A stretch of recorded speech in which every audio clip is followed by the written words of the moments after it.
नमस्कार दोस्तों, आप सभी का मैं अपने YouTube चैनल में बहुत बहुत स्वागत करती हूँ। हम अध्याय 1 वास्तविक संख्याएं पढ़ रहे थे, जिसमें आज हम उदाहरण संख्या 6 करेंगे। हमारा उदाहरण है, दर्शाइए कि 5 माइनस वर्ग 3 एक अपरिमेय संख्या है। हमें दिखाना है कि 5 माइनस रूट 3 हमारा क्या है, एक अपरिमेय संख्या है।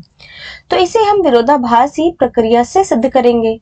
तो हम 5 माइनस रूट 3 को हम परिमेय संख्या मानेंगे। चूंकि हमें अपरिमेय दिखाना है तो हम इसका उल्टा मानेंगे कि ये हमारा क्या है, परिमेय संख्या है।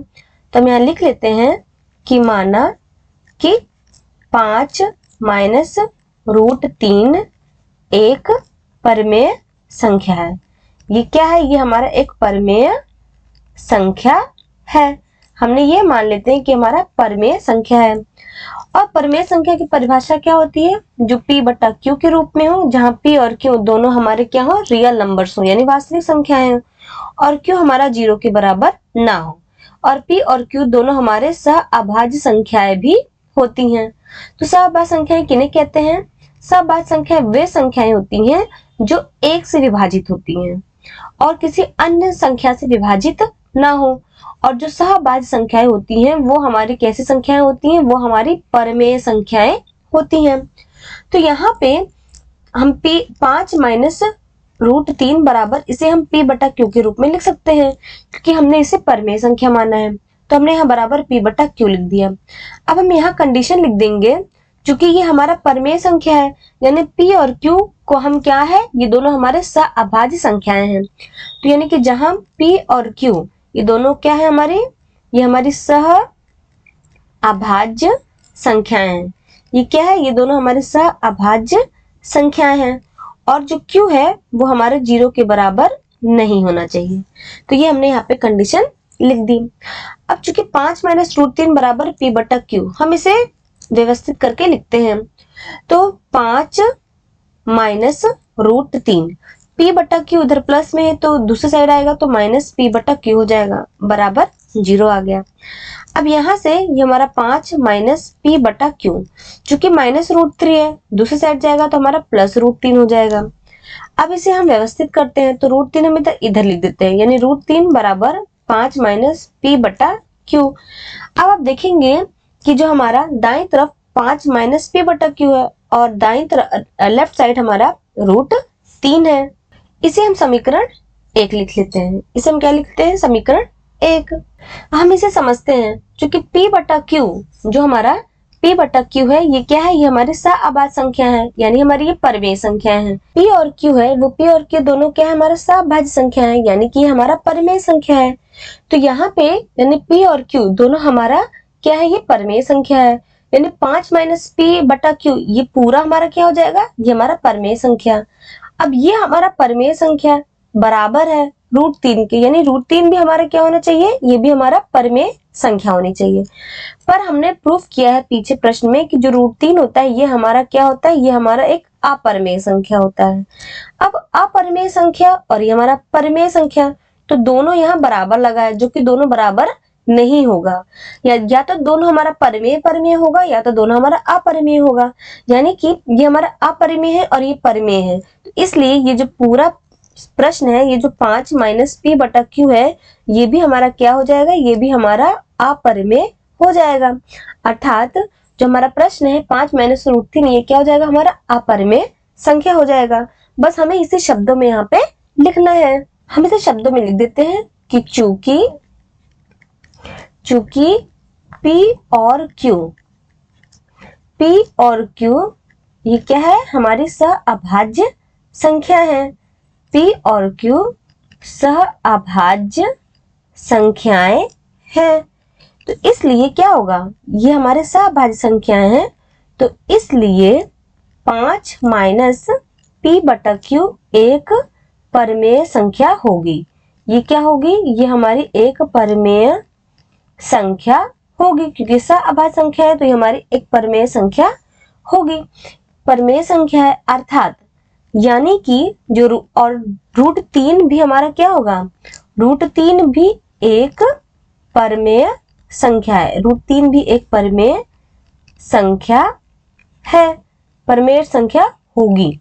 यानी कि अगर ये हमारा पूरा परिमेय संख्या है तो √3 भी हमारा क्या होगा, परिमेय संख्या है, जो कि हमारा विरोधाभास उत्पन्न करता है। यानी कि ये हमारा तथ्य गलत है, ये इसका उल्टा उत्पन्न करता है, क्योंकि हमने पीछे प्रश्न में सिद्ध किया है कि जो √3 है वो हमारा क्या होता है, ये हमारा एक अपरिमेय संख्या होती है।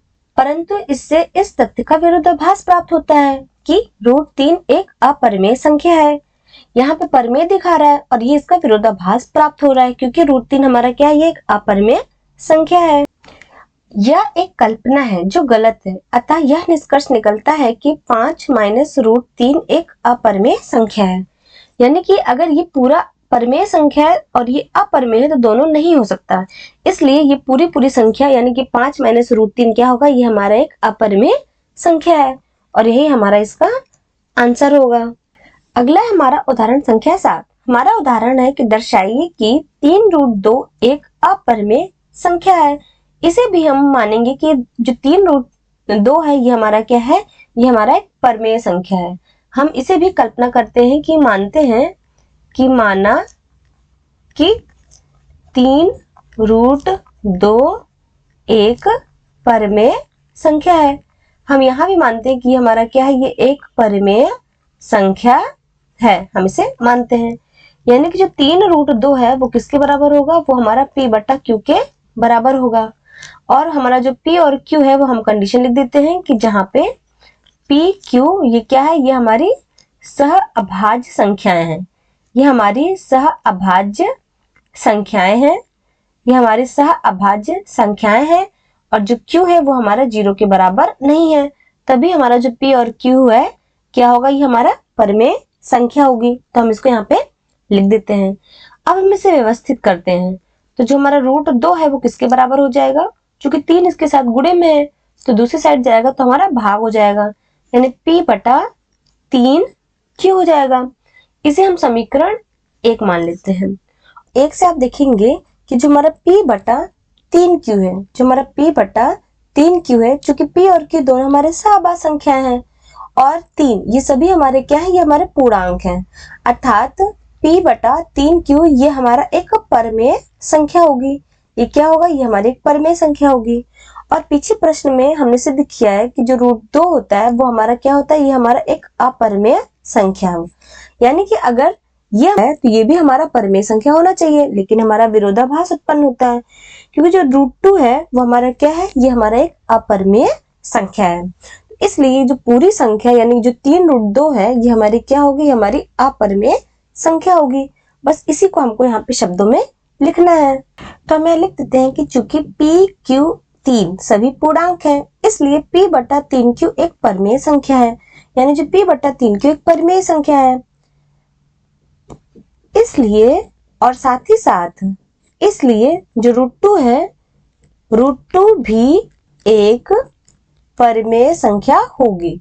ये भी क्या होगी, ये भी हमारी एक परिमेय संख्या होगी, क्योंकि हमारी दाईं तरफ अगर p/3q परिमेय है तो हमारा बायां भी हमारा परिमेय संख्या होगी।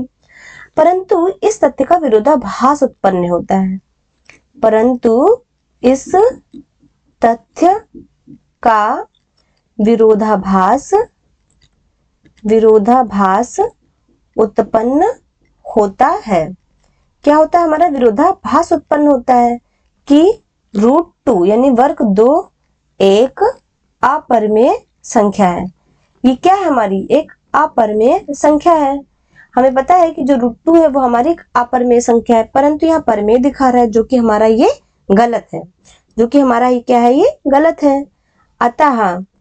अतः यह निष्कर्ष निकलता है, अतः यह निष्कर्ष निकलता है, क्या निकलता है कि जो हमारा 3√2 है क्या हमारा एक अपरिमेय संख्या है। यानी 3√2 एक अपरिमेय संख्या है।